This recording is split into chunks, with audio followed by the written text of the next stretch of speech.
সুতরাং আজকে আমি হেদায়েতের উপরে থাকার জন্য কোরআন দিয়ে ডাক দেব, আর আপনারা যারা বসে আছেন হেদায়েত পাওয়ার জন্য কোরআনের ডাকে সাড়া দেবেন।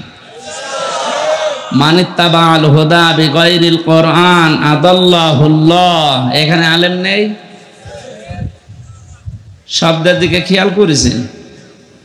নবীজির প্রতিটি কথা গবেষণামূলক। শব্দটা যদি দল্লা দিতেন, দল্লা ইয়াদিল্লু, বাংলা অর্থ হয়তো আপনি নিজেই নিজেকে গোমরা বানিয়ে ফেলেছেন। আদাল্লা বাবে ইফাল থেকে এসেছে, আদাল্লা ইয়াদিল্লু। যখন শব্দ বাবে ইফাল থেকে আসে 43টার উপরে বাব আছে, এক একটি শব্দ এক এক জায়গায় ব্যবহার হলে অর্থ পাল্টিয়ে যায়। এই ইফাল থেকে আসার কারণে বাংলা অর্থ দাঁড়িয়েছে আপনি হয়তো ভালো হবার নিয়তে কোনো জায়গায় গিয়েছিলেন, কিন্তু কোরআন সেখানে ছিল না। এই জন্য আল্লাহ নিজে দায়িত্ব নিয়ে আপনাকে গোমরা বানিয়ে দেবে। আপনি টের পাচ্ছেন কি বললাম? না, আমার মনে হয় এখনো টের পাননি। কোরআন যেখানে নেই ওই জায়গায় যদি আপনি ভালো হওয়ার নিয়ত যান, আপনাকে খারাপ বানিয়ে দেবে কে? এ হামজা বানাবে না, আল্লাহ নিজে দায়িত্ব নিয়ে আপনাকে গোমরা বানিয়ে দেবে। 48,000-এর উপরে এদেশে দরবার চলছে সরকারি জরিপে। আপনি একটা দরবার দেখান তো কোরআনে কারিমের যে 500 আমল আছে চলছে, একটা দেখান, আমি সেখানে যাব। নেই, একটাও নেই। অথচ মানুষজন আমরা ওখানে কিন্তু যাই ভালো হওয়ার নিয়তে যাই। যাওয়ার পরে ফল কি দেখছি? অধিকাংশ মানুষগুলো আরো খারাপ হয়ে যাচ্ছে। আগে বিড়ি খেত না, বাবার দরবারে যাওয়ার পর এখন বিড়ি খাচ্ছে। আগে গাঁজা খেত না, এখন গাঁজা খাচ্ছে। আগে মানুষকে ধোঁকা দিত না, এমনও দরবার আছে সেখানে গেলে আগে ধোঁকাবাজি শিখছে। আমার কুষ্টিয়ার লালনের মাজার, মানুষ মনে করে আল্লাহর ওলি শুয়ে আছে, বিভিন্ন জেলা থেকে ওখানে যাচ্ছে। আমার মনে হয় পাশে তো আমার বাড়ি। সারা দেশে মিলিয়ে আপনি যেই কতটুকু গাঁজা না পাবেন তার চাইতে বেশি গাঁজা পাওয়া যায় ওখানে। পুলিশ পাহারা দিয়ে গাঁজা খাওয়ায়, খা আমরা আছি। বলেন ওখানে গেলে মানুষ ভালো হবে না খারাপ হবে? কারণ কি? কারণ ওখানে কোরআন চলে না। কি চলে না? আমি হাসির খোরাকি দেইনি, চিন্তার খোরাকি দিয়েছি। আজকে থেকে ময়দানে শুধু মাহফিল শুনতে আসা না, 1 বছর পর একদিন সিদ্ধান্ত নিয়ে বাড়ি যাওয়া লাগবে। যেখানে কোরআন নেই ওই দরবার যদি আমার বাবাও গঠন করে আমি ওখানে যাব না। পারবেন এটা মেনে নিতে? এরপরের লাইন বলবো? হ্যাঁ, বলে আমি মার খাই। যে দলে কোরআন নেই ওই দলে আমরা এখন থেকে নেই। এটা একটু আস্তে বলেন, এত জোরে বলার দরকার নেই। না, এটা একটু আস্তে বলেন, দিনকাল ভালো না, পুলিশ আছে দেখছেন না। সুতরাং আমরা যেহেতু সিদ্ধান্ত আজকের এই ময়দান থেকে নিয়ে ফেলেছি, যেখানে কোরআন নেই ওটা যদি আমার বাবাও তৈরি করে রেখে যায় ওখানে আমি নেই, ওখানে থাকলে আমাকে খারাপ বানিয়ে দেবে কে? আমি গোমরা হতে চাই না, হেদায়েত পেতে চাই। সুতরাং আমার আজকের দায়িত্ব হচ্ছে আমি কোরআন যতটুকু পড়েছি কোরআন দিয়ে ডাকতে চাই, আমি হেদায়েতের উপরে থাকতে চাই। আর আপনি বরিশালের মানুষ যদি সত্যি জবাব দিতে পারেন, আজকের ডাকে সাড়া দিতে পারেন, আপনাকে আল্লাহ সিরাতে মুস্তাকিম নসিব করে দেবে। কোরআনে কারীম জানিয়েছে, কুল বিফাদলিল্লাহি ওয়া বিরহমাতিহি ফাবিযালিকা ফালইফরাহু হুয়া খায়রুম মিম্মা ইয়াজমাউন।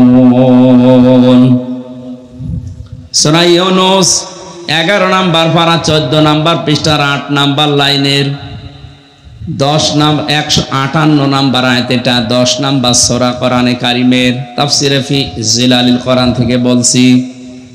আল্লাহ পাক বলেন, নবী আপনি বলুন, তাম পৃথিবীর মানুষ যা গেইন করে, যা অ্যাচিভ করে, যা অর্জন করে, যা পেয়ে আনন্দে আছে, সব কিছুর তুলনায় আমি আল্লাহর কাছে কোরআন শরীফ শ্রেষ্ঠ সম্পদ।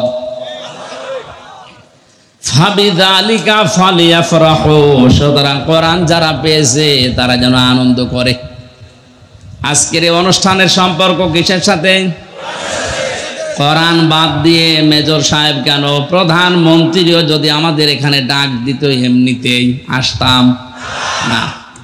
কোরআন নেই, আমরা সেখানে নেই, কারণ আনন্দের বিষয় একটাই, দুনিয়াতে যা কিছু আছে সব আপনি চোখ বন্ধ হয়ে গেলে আপনার কাছ থেকে চলে যাবে। কোরআনে কারিম কিয়ামত পর্যন্ত আপনার পাশে ছায়ার মতো দাঁড়িয়ে থাকবে। নবী জানিয়েছেন কোরআন এবং রমজানের রোজা কিয়ামতের দিন বান্দার পক্ষ নিয়ে আল্লাহর সাথে পর্যন্ত ঝগড়া করবে। কোরআন বলবে, মাবুদ তোমারে বান্দাকে আমি অনেক পড়িয়েছি, আমার উপরে চলতে বাধ্য করেছি, আমাকে ছাড়াও জীবন চালাইনি, তোমাকে আমি বলছি তুমি এই বান্দাকে মাফ করে দাও, যদি মাফ না করো তাহলে তোমার কালাম থেকে আমারে কেটে বাদ দিয়ে দাও। আল্লাহ পাক শেষ পর্যন্ত কোরআনে কারিমের আরজি গ্রহণ করে আমাকে আপনাকে মাফ করেই দেবেন। বলেন সুবহানাল্লাহ। আল কোরআনু হুজ্জাতুল লাকা ওয়া আলাইকা, এ কোরআন কারো পক্ষে দলিল হবে, কারো বিপক্ষে দলিল হবে। বিশ্বনবী জানিয়েছেন কোরআন যদি কারো পক্ষে দলিল হয়ে যায়, কারো পক্ষে যদি সুপারিশ করে, আল্লাহ তাকে মাস্ট বি জান্নাতে দেবেই। পক্ষান্তরে অপর পৃষ্ঠায় আছে, যদি কোনো মানুষ কোরআনের বিপক্ষে অবস্থান নেয়, আরে কোরআন যদি কিয়ামতে কারো বিপক্ষে দাঁড়িয়ে যায়, ও যদি আকাশ দিয়ে দুনিয়ায় উড়েও যায়, ও জাহান্নামে যাবে। কারণ এটা দলিল। জান্নাতে যাওয়ার কি এটা দলিল। দলিল না থাকলে জমিনের যেমন আপনার কাছে কোনো মূল্য নেই, কিয়ামতের দিন আপনার হাতে যদি দলিল থাকে, মহান রব্বুল ইজ্জাত ওয়াল জালাল কোরআনের দিকে তাকিয়ে আপনার সুপারিশ কবুল করে মাফ করে দেবেন। আজকে ওই সংক্রান্ত আয়াত যেহেতু পড়েছে, আমি ওই দিকে যাব ইনশাআল্লাহ। আমার আজকের আলোচনার বিষয় মুক্তিপণ। কি বললাম? বলেন বলেন। এটা যে শব্দটা শুনি আপনি মনে করছেন এটা কঠিন জিনিস, কিন্তু আপনি বুঝতেছেন না তাই। মুক্তিপণ এই শব্দ শুনলেই কেমন যেন ভয় লাগে। কিয়ামতের দিন মানুষ মুক্তিপণ হিসাবে কি কি আল্লাহকে দিতে চাইবে বাঁচার জন্য, ওই কথাগুলো সূরা মাআরিজের ভেতরে আল্লাহ দিয়েছেন। আমরা ভয়াবহতা আগে তুলে ধরি, এরপরে দেখি আমাদের বাস্তবতায় কতটুকু আমরা মুক্তিপণ দিতে রাজি হব। দরুদ আর সালাম পড়ছি আমাদের নবী মুহাম্মদ রাসূলুল্লাহ সাল্লাল্লাহু আলাইহি ওয়াসাল্লামের প্রতি, যার আনিত আদর্শ পেয়ে আমরা খুশি না বেজার? যেহেতু এটা রাজনৈতিক মঞ্চ না, কোরআনের মঞ্চ, এই জন্য আমাদের ইমান যেন বেঁচে যায়, সেই হিসাবে আমি আমার ইমান থেকে কথা বলছি। মানে মেজর সাহেব সহ যারা আছি, অনেকে আমরা শিক্ষিত মানুষ, যারা জানি যে নামাজ পড়লে নামাজ হয় না, নামাজ ভেঙেও যায়। কয়টা কারণে নামাজ ভাঙে? 19টা। কয়টা বলতে পারবেন একটা একটা করে? প্রথম নাম্বারে নামাজ ভেঙে যায় কোরআন শরীফ অশুদ্ধ পড়লে। কথা বলছেন না কেন? এরকম কারণ আছে কয়টা? একটা কারণ যদি কারো ভেতরে পাওয়া যায়, ওর নামাজ আর নামাজ থাকে, ওর নামাজ পড়াও যা, অজু করলে অজু থাকবে না। 7টা কারণে অজু ভেঙে যায়, নষ্ট হয়ে যায়, এটা জানেন তো? এর মধ্যে একটাও যদি পাওয়া যায়, ওই অজু দিয়ে আর নামাজ হবে? ও অজু করাও যা। রোজা রাখলেও রোজা ভেঙে যায় 2টা কারণে। খাবার খেলে, পানি পান করলে, স্ত্রী ব্যবহার করলে, এরকম যত ইবাদত আছে দুনিয়ায়, করলেই হয় তা না, ভেঙেও যায়, নষ্ট হয়ে যায়। আপনাকে যে জিনিস জান্নাতে নিয়ে যাবে তার নাম ঈমান, এই ঈমানও কিন্তু ভেঙে যায়, নষ্ট হয়ে যায় 10টা কারণে। কয়টা? এই কথা বলেন কেন? এটা ক্লাস চলছে একটা, কোরআনে কারিমের এই ক্লাসে আমরা ছাত্রের মতো জবাব দেবেন। আমি কিন্তু বারবার প্রশ্ন করছি এই কারণে যাতে মনে থাকে। ক্লাস নেওয়ার নিয়ম আছে কিছু। আমি বিশ্ববিদ্যালয়ে যে সমস্ত ক্লাস করেছি তার ভেতরে ডক্টর লোকমান অনেক ক্লাস নেওয়ার এই যে 45 মিনিট 50 মিনিট করে ক্লাস নিত, ক্লাসে ওনার অভ্যাসই খালি বারবার প্রশ্ন করে। অন্যান্য স্যাররা এভাবে না, ওনারে জিজ্ঞাসা করা হতো এত বলে প্রশ্ন করলে ওই জিনিস মানুষ বলে না। আর তোমাদের মেধা এখন সার পাশে, বারবার প্রশ্ন করলে ওইটা যদি একবার গেঁথে যায় ও মরণের আগ পর্যন্ত আর ভুলবো না।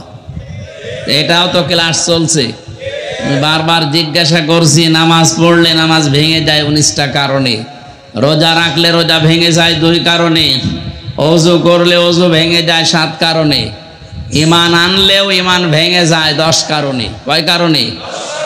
আপনি একটু দেখেন তো এই 10টা আপনার ভেতরে আছে কিনা। ঈমান আনার পরে কেউ যদি শিরিক করে ওর ঈমান ভেঙে যায়।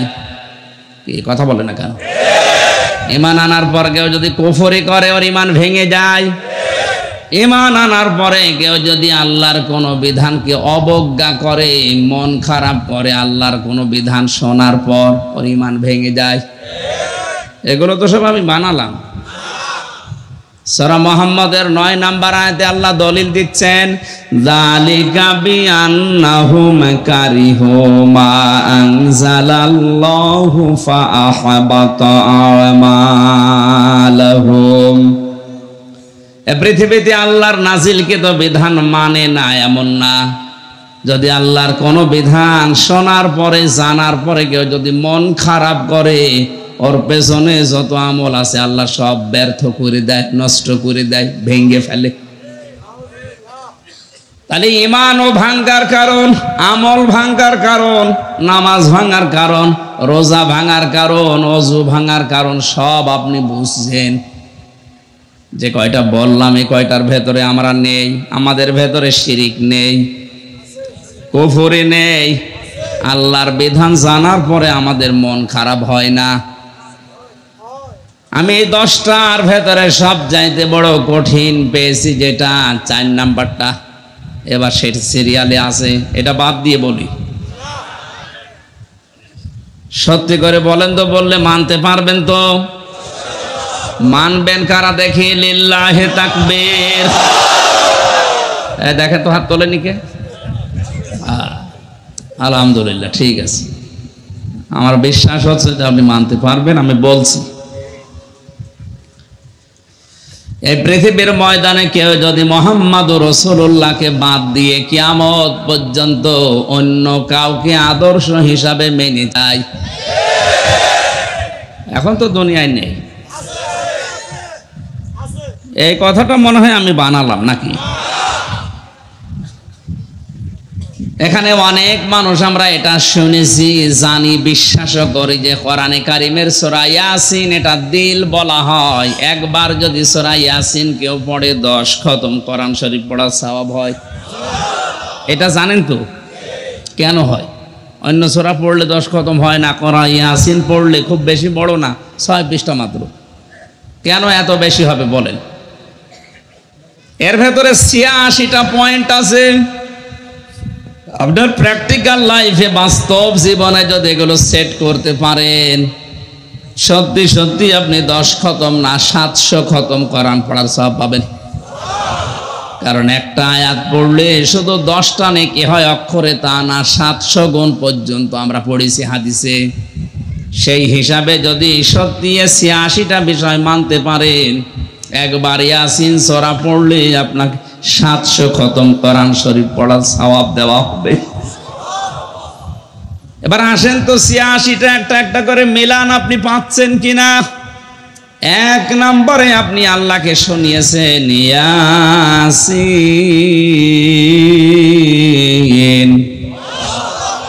ইয়া মানে হে, হরফে নেদা এটা, সিন মানে সাজ্জেদ। আমি কি কিছু গোপন করব না? মানে আপনাকে আবার আমার 3 বছর জেলে পাঠাবে।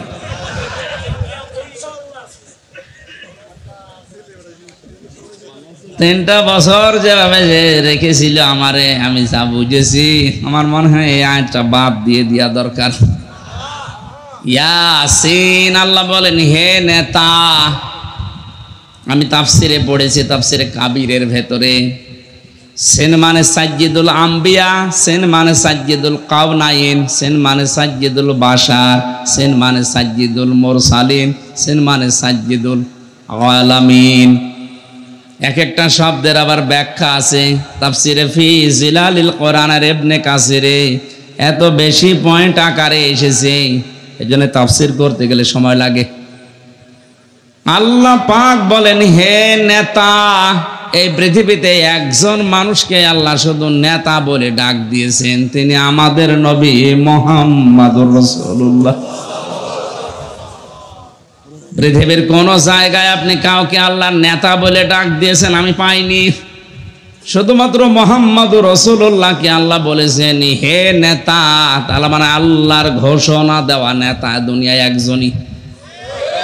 তাকে বাদ দিয়ে যদি অন্য কাউকে নেতা মেনে দুনিয়ায় চলে, তার ঈমান ভেঙে গেছে। বাকিটা আপনার বিবেকের উপরে।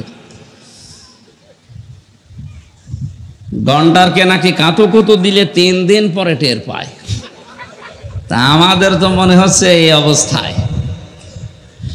এক লোক শ্বশুর বাড়ি যাচ্ছিল, দেখে রাস্তার ধারে এক গন্ডার দাঁড়িয়ে আছে, কাতুকুতু দিয়েছে, হাসে না। কি গো, 3 দিন পরে শ্বশুর বাড়ি বেরিয়ে যখন আসে, দেখে গন্ডার হাসতেছে।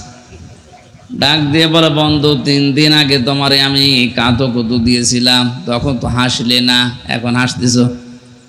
গন্ডার বলে, ভাই 3 দিন সময় লেগেছে চামড়া ভেদ করে কাতুকুতু লাগতে। গন্ডার কাতুকুতু লাগে কয়দিনে, আর আমাদের না সাথে সাথে। 30 বছরে 51 বছরে খবর হচ্ছে না, সাথে সাথে। ইয়াসিনের ব্যাখ্যা সেই 13 সাল থেকে আমি 4th ইয়ারে যখন পড়ি তখন থেকে শুরু করেছি। এই 3টা বছর নাই ভেতরে ছিলাম, বাকি সময় তো এর ব্যাখ্যা আমি বহু বলেছি। কই, এদেশের 100 জনের 15 জন মাত্র বিশ্ব নবীকে একমাত্র আদর্শ মেনে চলে, আর বাকি 85 জন আছে সব টানা না নাই না। আপনার ঈমান ভেঙে যাচ্ছে। 7টা কারণের একটা কারণ পেলে যেমন ওযু ভেঙে যায়, ওযু দিয়ে নামাজ হয় না, 10টা কারণের একটাও যদি পাওয়া যায় আপনার ঈমান আর ঈমান থাকে না, ঈমান ভেঙে যায়, নষ্ট হয়ে যায়। ওই ঈমান নিয়ে আল্লাহর জান্নাতে যাওয়া যাবে না। সুতরাং আপনাকে আপনি বাঁচাতে চাই, কোরআনের চোখ হাদিসের চোখ লাগিয়ে দেখতে পাচ্ছি আপনি জাহান্নামে যাচ্ছেন। বরিশালের মানুষকে আমি ভালোবাসি, এজন্য বলছি বিশ্ব নবী বাদ দিয়ে অন্য কেউ যেন আমার সামনে আদর্শ হয়ে না দাঁড়ায়। আল্লাহ তুমি আয়াতটা মেনে নেওয়ার তৌফিক দাও, বলেন আমিন। সূরা